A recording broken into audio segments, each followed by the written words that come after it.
This guide to who's who in the leasehold world deals with the freeholder, the long leaseholder and tenant as set up by the wording of each individual lease. And there are a number of ways that those leases could have been set up. The simplest of those scenarios is a freeholder to leaseholder lease, just two parties, where the freeholder is responsible for everything, the building, the grounds, etc., etc., and the leaseholder is responsible for everything within the flat and for paying the service charges and ground rent, etc. In this guide, the term leaseholder refers to a long leaseholder with an original term of 21 years or more, but it could be that the leaseholder is not resident in the flat and has let the flat to a tenant on a short-term contract, an assured short-hold tenancy or whatever.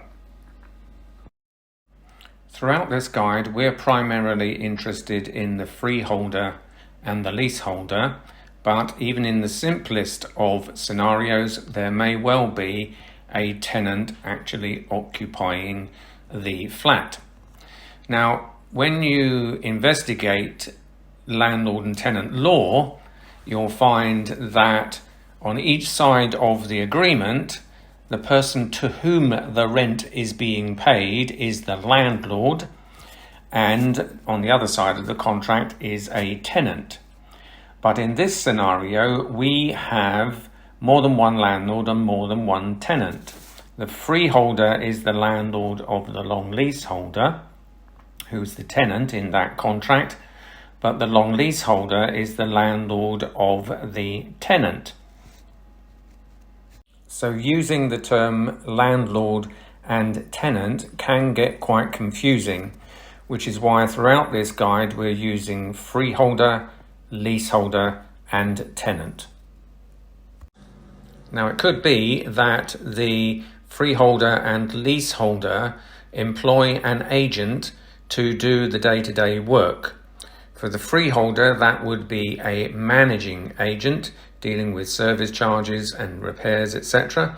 And for the leaseholder, a letting agent who will deal directly with the tenant in occupation and deal with whatever internal repairs to the flat there may be. The next scenario we're looking at is called a tripartite lease because it has three parties involved. There are the freeholder, the leaseholder, as we had before, but also a residence management company. In this scenario, the freeholder continues to deal with ground rent and contacts the leaseholder in that regard, but all of the day-to-day duties in respect of running the building and the grounds, etc., are outsourced to the residence management company, and it is that company that contacts the leaseholder in respect of service charges and the expenditure incurred by the company in running the building. In 99% of resident management companies, the shareholders or members of that company are in fact the leaseholders at the building. It is therefore a fairly democratic scenario, as those that pay the service charges are in charge of the company which incurs the service charge costs. And of course, once again, the freeholder may have a managing agent, the residence management company may well have a managing agent, and the leaseholder may have a letting agent.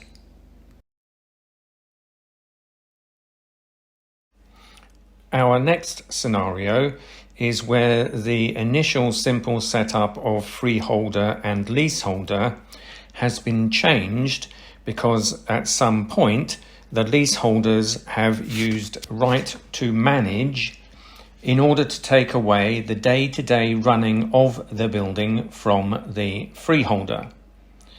Now in this scenario, the leaseholders have used the Common Hold and Leasehold Reform Act 2002, which is when right to manage companies came into existence, and some of the leaseholders have therefore become directors of the right to manage company, and it is that company that deals with all of the day-to-day management functions of running the building and the grounds, etc.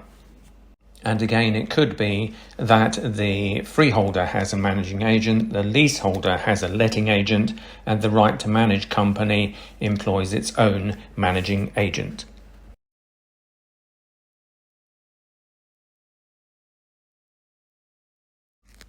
Our next scenario is where the freeholder has been taken over or removed by the leaseholders. The leaseholders have used right to enfranchise to force the freeholder to sell the freehold to them via a residence freehold company. And that company will take over all the duties of the freeholder. And of course, that company may well have its own managing agent. Here at Casserly Property Management, we deal with all four of these scenarios if the property is in the northwest of England.